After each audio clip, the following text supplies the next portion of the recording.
You know within yourself that there's something you want to do, and I believe that all of us were born with a purpose, that all of us have something that we are supposed to do, that all of us have some goodness within us, and that goodness gives us a responsibility to manifest our greatness. And when you know that, you can feel it in your guts, and you know that you're deliberately operating below your potential. You've gotten comfortable. You stop expanding, you stop stretching, you stop challenging yourself. Let me share something else with you. Not only is it possible for you to have your dream, but it's necessary. It's necessary that you have it, that you work on it, that you develop yourself, that you go for what is yours in the universe. I have a friend that at the beginning of the year I was in Los Angeles giving a speech, and I do a seminar teaching people how to become involved in the speaking business, and also one called Speaking with Power, teaching people how to begin to develop their communication skills. And this friend, I said, I want you to work with me. I called her up. She said, Les, are you sure I can do it? Sure you can. You have a PhD in communications. I don't have that. If I can do it, sure you can do it. In fact, I'm going to give you the support that you need. Here's what I realized, ladies and gentlemen. We only have enough energy to take us to a certain level, but it's necessary that we assemble ourselves with other people who share our vision, other people that can see it for us, to give ourselves a home court advantage.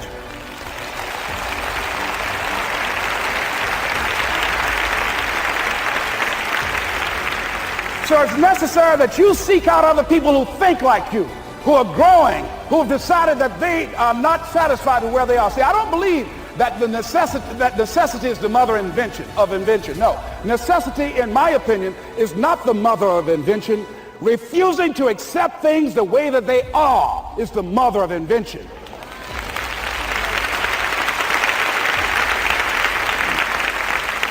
When you decide, I'm not going to settle for this, this is not going to be it for my life, I deserve more than this. See, that will start making you do some stuff. See, a lot of people go to work every day miserable, and all they do is just talk about how miserable they are. But they don't do anything about it. So I was telling her that I knew she hated her job with a passion. I said, you can do this. You got more going for you than I have going for me. And we've been going through this for years, ladies and gentlemen. She'd been to my seminar speaking for a living. She brought her husband, and that was one of the major problems that I realized that happened in her life. He couldn't see it for her. So you got to make sure that you have people in your life that can see it for you, that will encourage you. Non-affirming relationships can hurt you.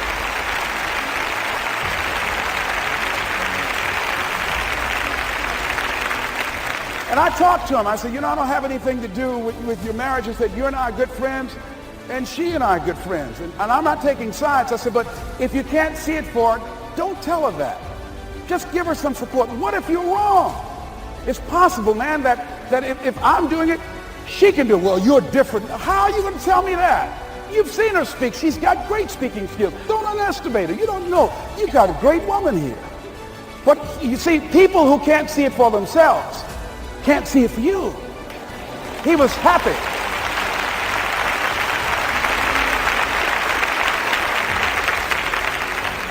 So I said, will you do it with me? I said, I'm going to give you the support you need. You can't do it by yourself. I will stand with you. She said, you will? I said, yes. I'm going to make you a part of my seminar. You'll do a part of it, and I'll do a part of it. Speaking with Power. She said, okay. 3 days later, ladies and gentlemen, I got an emergency call at my office. It was from her husband. He called and said, tell Les Brown that Marion is dead. I said, oh no. When I was flying there to go to the funeral, and I remember the last time that I saw her, and I had some of her papers that I had gotten inadvertently confused with mine, and I took them home. And I was searching through these papers to do one of her works. She was a prolific writer. And what got me, what was so sad that made me begin to cry, was that there were poems that she had started that were profound poems, great thoughts that she didn't complete. Plays that she had started that she didn't complete. See, that poem was given to her. I can't finish that for her, nor can you. That play, whatever the outcome that she had envisioned, that she had imagined, was given to her.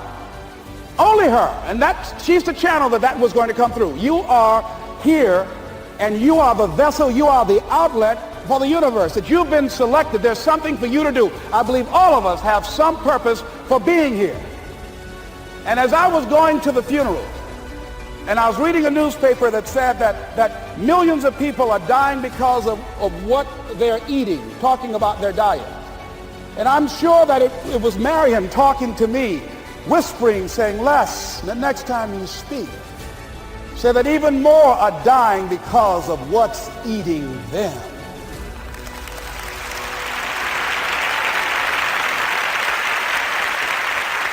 When the challenges of life come your way, you've got to find ways to increase your sense of self-appreciation, because if you don't, you're bombarded with negative stuff every day that beats you down, and you will find yourself unconsciously engaged in self-destructive behavior. If you don't program yourself, life will program you.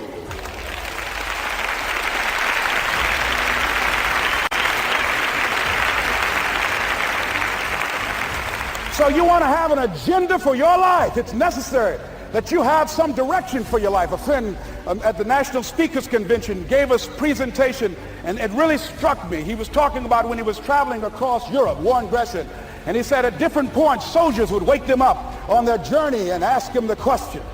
And I posed this to you. The question was, where have you been? Why are you here? And where are you going?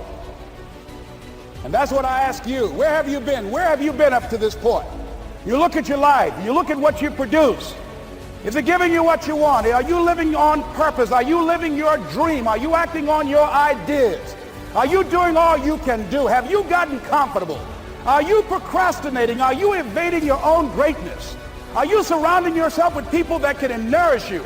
Are you challenging yourself? Are you experimenting? Are you learning something different? Is your life an adventure, or is it boring? Where have you been? Why are you here? What brought you here? Investing the time, the money. What brought you here? And where are you going? What is it that you can get out of this session, out of this lecture? That when you leave here, rather than this just being a spectator event, that you got some idea, some dream, that you might have to go back and brush it off and look at it again and say, I've got to do this. This is my stuff. This is what I'm supposed to do. This is why I showed up. Where are you going with your life? What decisions are you making right now as you look into the future?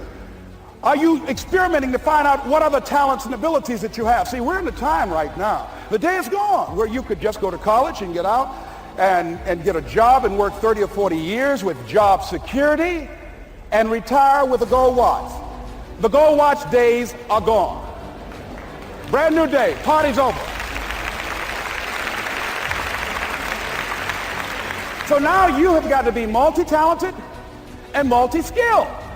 You've got to use all your stuff. You don't know what else you can do. I didn't know I can do what I'm doing right now. It's necessary that you stretch and challenge yourself and say, let me see. I start out as a trainer. I'm a trainer. That's what I am. That's what my expertise was in. And then I decided, let me see, can I speak? And then I discovered, hey, I can do that. What if I hadn't tried to do that and just been satisfied with just being a trainer, with a limited vision of myself? And then after training, and then I said, well, maybe I can go into business for myself. And I started speaking, going into business for myself. Well, maybe I could train other speakers and teach them how to go into business for themselves. See, you want to have a backup plan. You want to have other strategies for yourself. In case this doesn't work out, you got something else going over here. You don't want to ever put yourself in a situation where you have a limited vision and you're only using a limited amount of your talents, of your skills, and of your abilities. And I'm saying to you, it's possible you've got some talents, some ideas in you, your ability to do some stuff that you haven't even discovered yet. And I'm suggesting that it's necessary that you get outside of your comfort zone. It's necessary that you develop some new relationships where you can learn from people. It's necessary that you do reading, that you do research. It's necessary, if you're already involved in some business, that you don't be satisfied with where you are. If you want to make it today, it's necessary for you to constantly look at ways of getting better. Not only is it possible for you to have your dream, and it's necessary for you to challenge yourself to go after it and get better, and leveraged relationships that can help you get to where you want to go, but it's you. The major key to your reaching your dream, your living up to your greatness, your making your contribution is you. If the economy is good, fantastic. If the banks are loaning money, that's great. If people are positive, that's great. You don't have any opposition, that's great. But the major key to your making things happen in your life is you. When I wanted to get on public television, you know, they told me, you can't do that. So wait a minute, I've seen these other people on. It's possible I can get on. Leo Vizcaya, John Bradshaw. It's possible. Hold time out. Let's be realistic. Come on, be logical. I said, well, wait a minute. Why can't I do it? Let's look here. Think about guys who have credentials, all kind of credentials. You don't have any college training. They're not going to put you on television. Give me a break. I said, thank you for that. God love you, and I'm trying. And went on about my business, you hear me? Let me tell you something. What people think about you and the possibilities for your dream is none of your business. That's their business.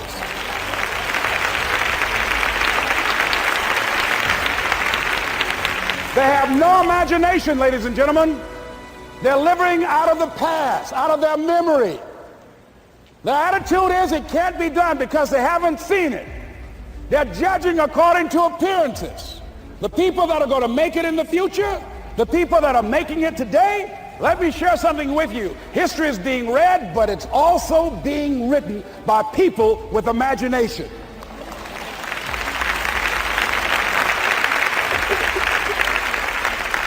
So I went to the next mode, necessary, to start talking to people and seeking and asking for what I wanted and leveraging relationships and trying to find out how do the people do it that went ahead of me? How do they do it? And then what is it I need to do? How is it I need to train myself, to develop myself? What's the resources that will be required in order to make it happen? And as I start seeking out and asking questions, I started running into people who said, I know someone who can help you do that. And they helped me get connected with those people. Remember, we have so much energy that can take us so far. It's necessary that you hook up with some other energy that can take you to the next level. I hooked up with them. They said, let's go. I said, away we go.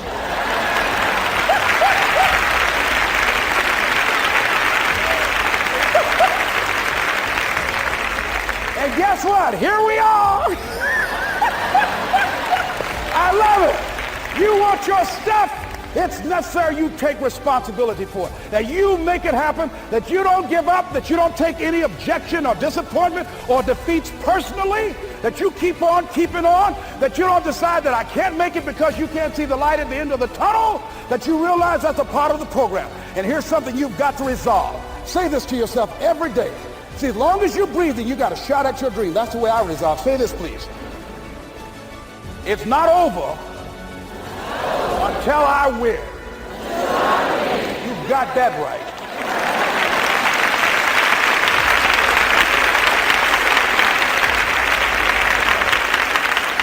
It's not over till I win. Not over till I get through. It's not over till I get over. Not over till I get what I want. Door can't open today, look out. I'm going to come back and take the hinges off. That's how you got to do that. You've got to have that kind of courage, that type of determination. If you want to make it happen, it's you. That you've got to take personal responsibility to make it happen.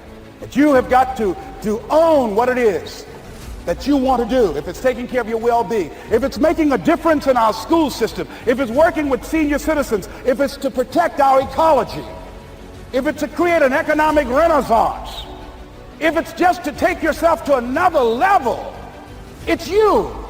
You've got to make that happen. We can point out many things that can make it inconvenient or can slow us down, but ultimately, it's on us. What I'd like for you to do right now, I want you to think about your dream, because I'm in a room full of dreamers. Think about your dream right now. I want you to think about it and envision it. Now, ladies and gentlemen, let me share something with you. I do not believe that any of us have dreams that were not given to us for the purpose of accomplishing those particular dreams. And I want to share something with you that has changed my life. I started out, as was indicated by Jack, very humble beginnings. I don't know what that dream is that you have. I don't care how far-fetched it might appear to be. I don't care how disappointing it might have been as you've been working toward that dream. But here's what I know, that that dream that you're holding in your mind, that it's possible. Let's say that together, please. Say, it's possible.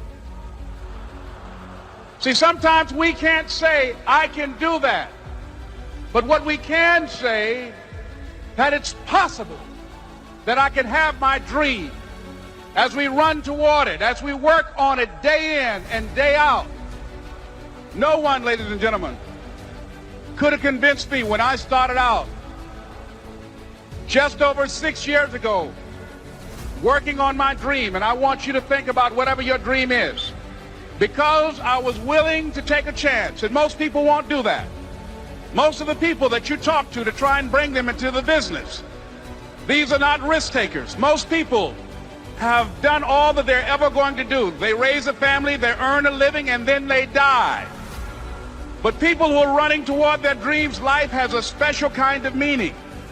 And here's what I will share with you, that in the process of working on your dreams, you are going to incur a lot of disappointment, a lot of failure, a lot of pain, a lot of setbacks, a lot of defeats.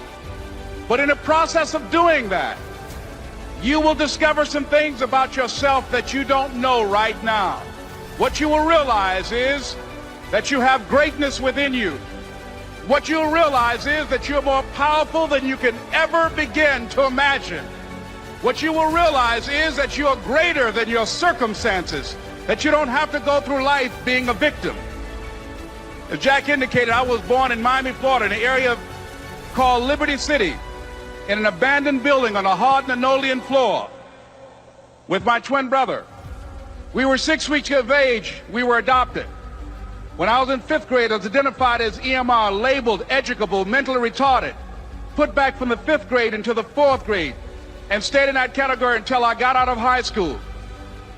I don't have any college training, but I met a high school teacher who one day changed my life. I was waiting on another student, and when he came in, he said to me, young man, go to the board and write what I'm about to tell you. And I said, I can't do that, sir. He said, why not? I said, I'm not one of your students. He said, it doesn't matter. Follow my directions now. I said, I can't do that, sir. He said, why not? I said, because I'm educable, mentally retarded. And he came from behind his desk and he looked at me. He said, don't ever say that again. Someone's opinion of you does not have to become your reality.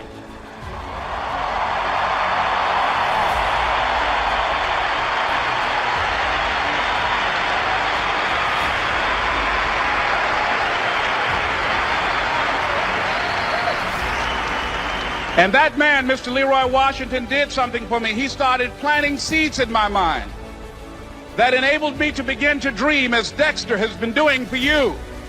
And ladies and gentlemen, I started working on my dream. And most people don't work on their dreams. Why? For many years I didn't. One is because of fear. The fear of failure. What if things don't work out? And the fear of success. What if they do and I can't handle it? The other thing is that most people, ladies and gentlemen, they get comfortable. They stop growing, they stop working on themselves, they stop stretching, they stop pushing themselves, and they end up becoming very cynical about life, and they throw in the towel on themselves, on their families, and on their dreams. And the other thing is that most people don't feel worthy. What I'm doing now, I could have been doing years ago. But because I did not have a college education, because I didn't believe in myself, because I allowed other people's opinion of me to control my destiny, I didn't act on my ideas. So I applaud you for your dreaming, for your running toward your dream. I applaud you for believing in yourself, because that's what life is about, stretching and challenging, looking for ways that you can begin to improve yourself. And ladies and gentlemen, as a result,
of stretching out, of acting on my dream, and I don't know what that dream is for you.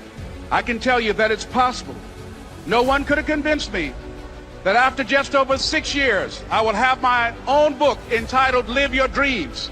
Just over 6 years, I would have 5 specials on public television. Just over 6 years, I've done motivational speaking for AT&T, Procter & Gamble, McDonald's Corporation, Xerox, IBM. Just over 6 years. I will now have my own talk show that will premiere on Monday, Labor Day. I'm saying to you, your dream is possible. Your dream is possible. But not only is it important that you believe and begin to know that it's possible for you to live your dream as you run toward it, but I've done something that I want to share with you called Choosing Your Future. In fact, I've developed a set of tapes talking about how to begin to create your own reality by choosing your future. And not only is it important for you to know it's possible for you to choose your future, but it's necessary that you work on yourself, that you develop yourself. It's necessary that you get the energy drainers out of your life, people who don't want anything. It's necessary to know that everybody won't see it, that everybody won't join you, that everybody won't have the vision. It's necessary to know that a lot of people like to complain, but they don't want to do anything about their situation, that you are an uncommon breed. You know, you have to know within yourself that I can do this. Even if no one else sees it for me, I must see it for myself. That's necessary. It's also, ladies and gentlemen, necessary that you be creative when you're working on your ideas, that you understand the importance of changing up, of readjusting your strategies. Many times we can have a great idea, but if you're not advancing it in the right way and things don't happen, you become discouraged and think the idea doesn't work. No, that's not true. It's necessary that we become creative. I remember when I was in New York walking down the street, and a guy approached me and said, "Hey, mister, can I shine your shoes?" And I said, "No, I'm in a hurry. I don't have time." I kept walking. Someone else said, "Hey, man, your shoes look clutty. May I shine your shoes?" I said, "No, I don't have time. I'm sorry, I'm busy." And I was walking fast, and many people solicited me for my business. And then finally, a young man stepped in front of me, and he said, "Excuse me." And he started counting, 97, 98, 99, 100. He said, "Sir?" I said, "Yes." He said, "Come here, please." I said, "What is it?" He said, "Today is my birthday. And every year, just to thank God for another year of life, the 100th person who passes my shoe shine stand, I offer them a free shoe shine. Would you give me the honors?" I said, "Why, sure." I got up on the shoe shine stand, George, and I sat there, and he shined my shoes diligently. And when I got down, I looked at them, they were sparkling. And I was walking away, and I said, "Thank you." And I stopped, I said, "Excuse me, but how much do you usually charge?" He said, "Only $2. I said, "I tell you what, today's your birthday. Here's $5, keep the change." He said, "Thank you." As I was walking away, looking in the opposite direction at other people coming, he started counting again. 97, 98, 99, 100.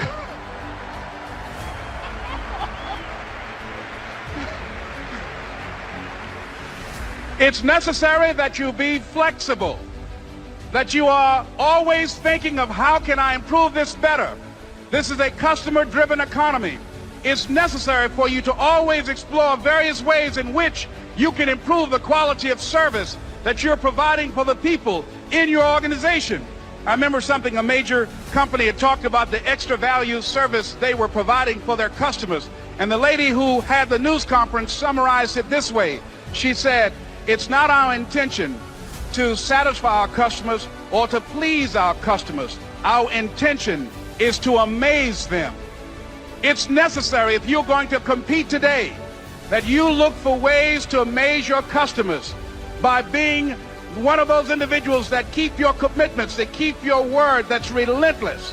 It's necessary as you work with the people that you bring into your organization, that they see that you are a good example of a person to work with, because you model integrity and determination and ambition and truth and honesty and the way in which you conduct business.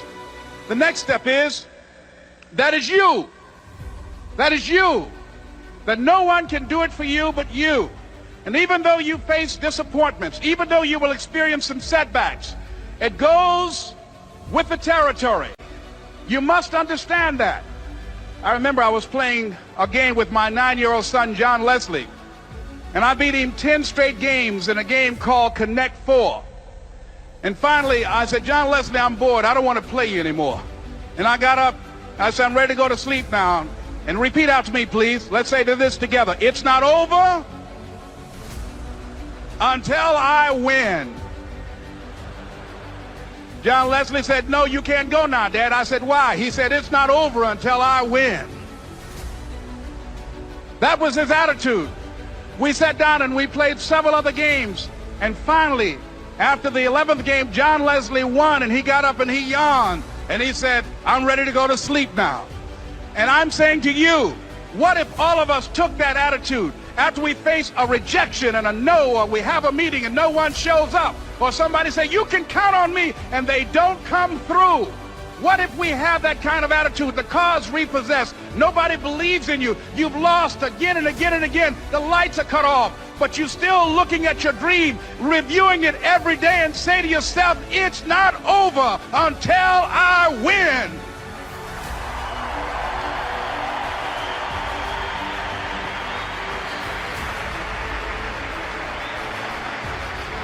Life will yield to you. Now here's the next step. Repeat after me, please. It's possible. I can live my dream. It's necessary. I work on myself. Surround myself with winners. Become creative. It's me. I've got to make it happen. It's not over until I win. So life is full of distractions. And so I want you to think about, what are your goals and what is it that you see for yourself in and out of the pandemic? You just saw video.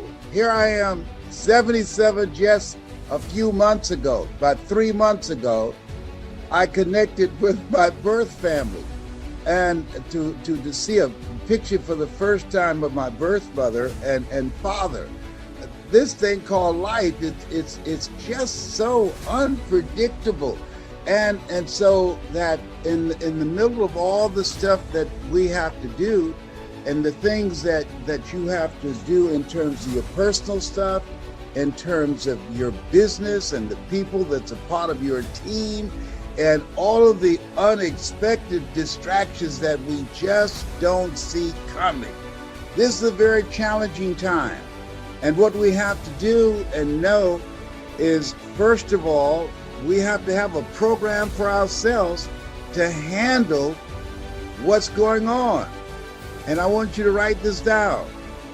When things go wrong, don't go with them, because they're going to go wrong. That's going to happen. And so having a strategy, a game plan, a ritual to train your mind to observe things and not buy into the things that you see, that's major now more than ever. This is no time to lose it. And so when we look at all the conflict and all the things, the confusions and the violence and the spike in suicide and politicians lying out of their necks every day and say, don't believe your lying eyes. You say, come on. This is a different kind of place. And so this is a time that you have to begin to focus on you. This lady, she was working in hospice and she was interviewing patients who just had a few weeks to live, about 2 months to 3 months. And she asked them, what do you regret about your life? And the majority of them said that I wasn't true to myself. That I wish that I had done the things that had been true to me.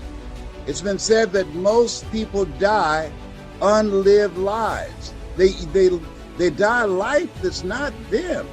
And so I started examining, where am I now and what am I to do with what I'm going through, just with one of my children who's bipolar.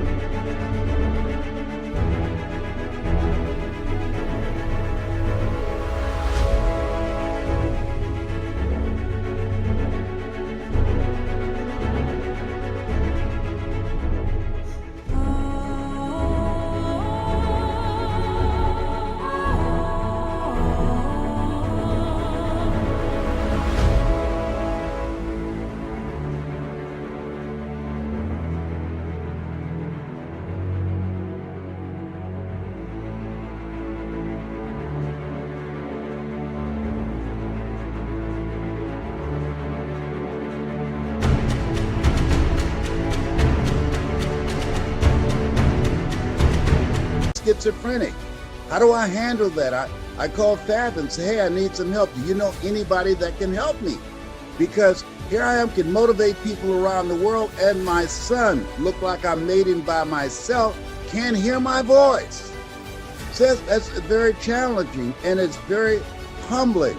So part of what I want to share with you, develop a ritual for you.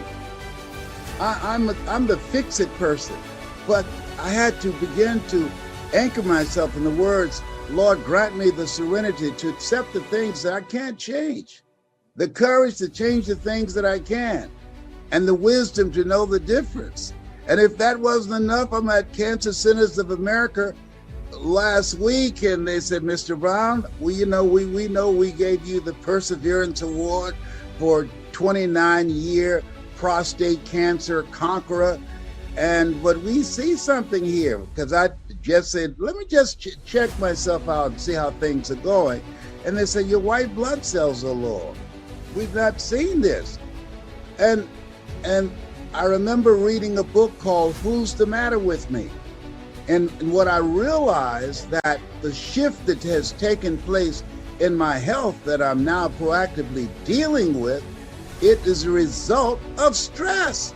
That I was allowing the stress, dealing with my son, dealing with the business and all my children, and all of the things that I just have to deal with, no, excuse me, not have to deal with, that I get to deal with. I want you to write this down. Operation Clean Slate. Come on, somebody. Well, I'm coming for you right now. I started saying, wait a minute. A lot of stuff that I had on my plate, it wasn't my stuff. And so I decided Operation Clean Slate. I started getting stuff off my plate, my children, my brothers and my sisters and friends. My mother had a sign, my adopted mother had a sign on her mirror, and it read, oh Lord, help me keep my nose out of other people's business. Now I understand. I want you to write this down. We live our lives forward, but we understand it looking backwards. Now I understand what Mama meant, because I was putting my nose in a lot of business that was not my business. Operation Clean Slate. So you have to sometimes stop, look, and make an assessment and ask the question, what am I to do with this? Where am I going? What's going on with me? Who am I really? Who have I been being? And I have been being Superman or Mighty Mouse. Here I come to save the day. It's Mighty Mouse. He's on his way. I said, no, I resign. I can't even call Superman to help me out. You know why? Because they eliminated the telephone booths. He can't even change clothes. I told him not to remove those telephone booths. He's not going to risk being arrested for indecent exposure, taking off his clothes in a telephone booth. Now that's not an option. So, so here we are. And we have to deal with this stuff. And so number one, you got to be true to yourself. You got to have a ritual to take care of yourself. And you know this. And it's very important. And sometimes we need to be reminded of what we know. I'm getting still, and I'm reading the Bible, the Torah, the Kabbalah, the Holy Quran. I'm reading everything when they said, Mr. Brown, your PSA, which stands for prostate specific antigen 2,400. Wow. And I say, whoa. But guess what? I got it down. To below 0, then it went up to 4. And so I'm working on it again. But what I know is I'm minimizing the stress in my life that I brought into my life. I take responsibility for where I am and this situation. That's an opportunity to prove my discipline and my commitment of making choices that I would be here, and at 77, making the rest of my life the best of my life. And I know that many of you have decided in this mastermind, that's where you are. And because we can't do it by ourselves. And so building mental resolve. I get up early in the morning, listening to things to fortify me, to begin to strengthen myself mentally and emotionally and spiritually. Here's something else. As you begin to dig in and start thinking your life, rethinking it and looking at yourself, why is that important? Because this is a new space that requires a new skill set. Einstein said, the thinking that has brought me this far has created some problems that this thinking can't solve. And so Les Brown had to say to himself, hey, look here. If you do the same thing that got you here, that won't serve you in this new space where we are. So self-awareness is very important. Am I being me? Am I being true to myself?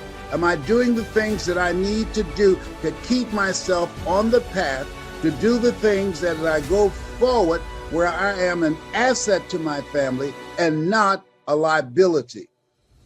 Here's something else. Whatever your goal and dream is, I can share with you based upon my experience, it's possible and it's necessary. You got to decide, I'm going to do this, I'm going to make this happen. But not just that, but also who you have to be in order to do that. Because at the end of the day, and you know this, being with Fab, that people don't live life as it is. You live life as you are. If you're not playing with a full deck, if you are not getting a full night's sleep, if you don't have the clarity of mind to make good decisions that will serve you and your team and your family, that's going to be challenging. You become a liability. As Jim Rohn said, is your life a warning or is it an example? A warning of not to do or an example of what to do? So taking care of yourself.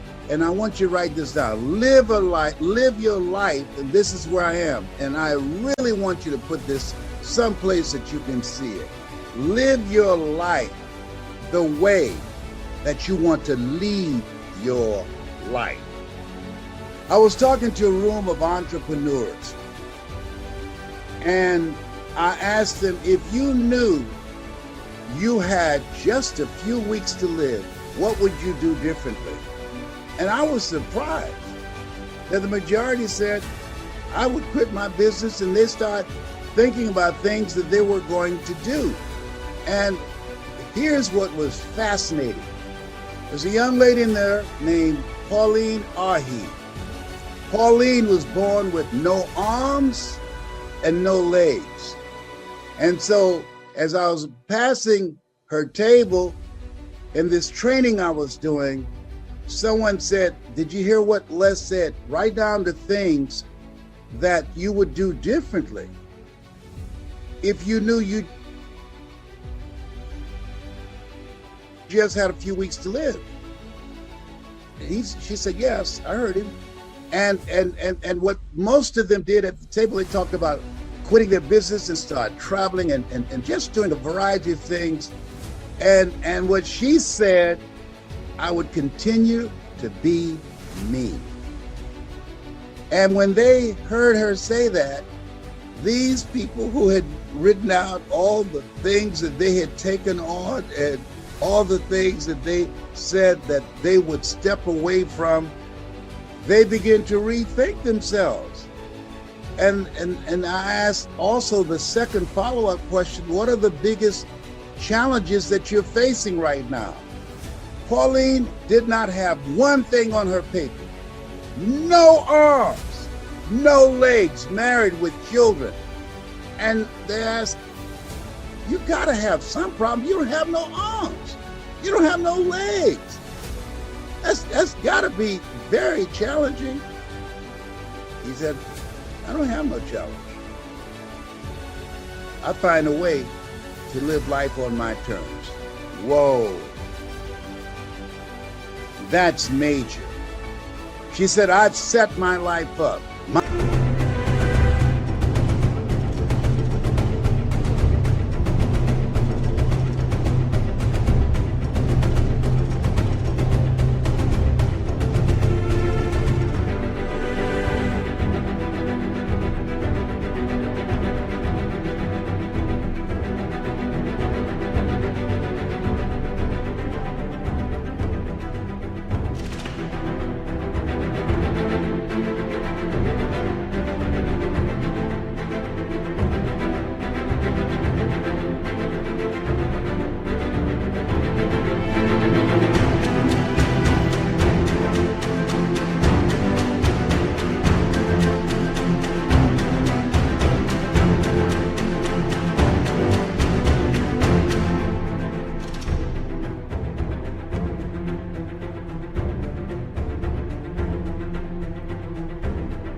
My environment, the people in my life, the things that I'm doing. There's nothing that I'm doing that's outside of what I want to do. I'm doing the stuff that's me. I'm being true to me. That's some lesson in that. See, if I knew I had a few weeks to live, I'd do more Zooms and give more motivational speeches. I told my kids that they tell you I'm dead, don't let them embalm me for 3 days. Sneak in there and put a microphone in my head and my hand in the morgue. And if I don't grab it and say, you gotta be hungry, you call your brothers and sisters and say, Dad's gone. Yeah, but, and if my casket give me a microphone and some Colonel Sanders chicken, I'll be fine. This thing called life. So just determining who are you now? And who is it you need to be for this vision that you see of yourself, because life is very challenging. It's sometimes up, sometimes down. Sometimes things go well, and sometimes they don't go so well. It's a roller coaster. And so be true to you and decide the things that you envision for yourself, the reason that you're there, the goals that you've set, the relationships that you're building. Make sure that it represents who you are and the things that you envision. You got to have a mindset that I'm going to do this, just like we got started out. Some stuff happened. It's called life. Think it not strange that you're faced the fiery furnaces of this world. You will, not you might. You will have tribulations. Here's something else. Determine what is it that you really want. That's major. What do I really want? And when I started practicing, and I got this from a friend of mine, business partner, Celeste Johnson, Operation Clean Slate, I took a lot of things off my plate, and I'm focusing on doing those things that's in my heart. Where your heart is, there your treasure is also. Spending more time with my children and my grandchildren and my 4 great-grandsons. And so when you look at the things that you want, creating special moments, it's been said, is not the number of breaths that you take, but the number of breaths that takes, the number of moments that you create that takes your breath away. And that's what I'm looking at and focusing on. I remember when I read this article about Howard Hughes, who at that time was the wealthiest man in the world, and they were trying to rush him someplace on an airplane, and he died. And someone asked the question, how much did he leave? And somebody answered, all of it. And so when we look at ourselves, we got to ask, what's really important? Making a decision, and this time that you're there, to rethink your life. What's necessary for you that you want to do before you check out? I remember being at Caesar's Palace, and Frank Sinatra was at a table seated next to me, and at that time I was married to Gladys Knight. I was the conductor of the midnight train. Come on now. I was one of the pips. I was the conductor. Come on. And I heard him say to a young man, live each day as if it were your last, because one day it will be. And so, and I want you to write this down. And this is a biggie for me right now. A friend of mine, Samantha, and I said, how you doing? And she sounded so bubbly and so happy. I say, what's going on with you? Why are you so bubbly and happy? And I haven't seen you in a minute. She said, well, the reason I am, and I'm like this every day. And I said, why? She said, this is a non-refundable day. Whoa. I don't have time to be depressed and stressed out. It's non-refundable. I'm going to make the best of it. I hear you talking about making the rest of your life the best of your life. She said, that's real, because each moment, each day is non-refundable. I reminded myself that every hour, the time that I invest, the conversations that I have. I won't take a phone call unless it's positive, less it's purposeful, less it's productive, less it's going in the direction of where I'm going. I'm not just going to give my time away. I'm 77. No, homie ain't playing that. I'm going to lead my life the way I wanted to do something more meaningful and make a greater impact. I still have some more in me. Simba, you're more than that which you have become. I still believe, and I'm sure some of you believe, that you still have some more in you, that the best is yet to come. Here's something else. Your why. What has driven me and caused me to become the person that I am was I wanted to take care of my adopted mother. You know, my birth mother, she gave me life, but my adopted mother, she taught me how to live life. I feel like Abraham Lincoln, who said, all that I have and all that I ever hope to be, I owe to my mother. And Mama, she was always engaged in life. She was always looking for ways that she could do something differently. It was not unusual for us to come home and Mama, as small as our house was, that she had reconfigured the furniture in the house. And I remember one time coming home and there was a big window in the living room leaning up against the wall. And I said, Mama, why do you have this window here? Well, they tore this house down, and you say you're going to get me a home. Well, I got this window, so you're going to build me a home. I got a window that can fit. I said, no, man, I'm not going to buy a home that don't have windows in every room. Come on. And she most certainly accelerated me to getting the home that I promised her that I would get for her. But she had the vision saying, I'm going to participate in this and what you're going to do. I'm going to do my part.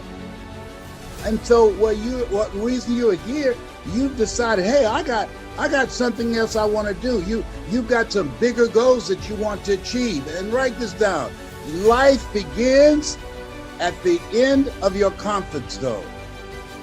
I got 3 brothers, 2 that I didn't know. And they look at me and say, whoa, how is it possible? You're just like our birth mother, and you didn't know her. And our grandmother, and you didn't know either one, didn't see them. How is it possible? And you're just like them. And the reason is, one, they didn't have any goals beyond their comfort zone, and still don't. And they're fine with that. And that's okay. And the other thing is that people say, well, it's in your genes. No. I remember spending a whole day with Maya Angelou, and Maya Angelou said, it aggravates me when people say I'm a natural communicator. She said, show me a natural heart surgeon. She said, no, I'm trained. And so if they put in the effort and the time like you're doing to get training and upgrade my knowledge, my relationships, expand my vision and dreams, I would be living just a non-consequential life. I didn't want that. The reason you are there, that you want to make a greater impact with your business, with the people that you're working with, to bring out the best in them, but also be the model, not just the messenger, but the message that you want to bring out the best in yourself, to challenge yourself. Iron sharpening iron. That's why you're there, creating collaborative, achievement-driven, supportive relationships. That's why you're there. You know there's something in you that says, this is not just it for me. There is more for me. People can be distracted by what's going on in Ukraine, by what's going on with the virus. But as for me, I know that this is my life right now. There is no duplicate, and I want to maximize it. Give yourselves a round of applause for reaching for your greatness. Do that right now.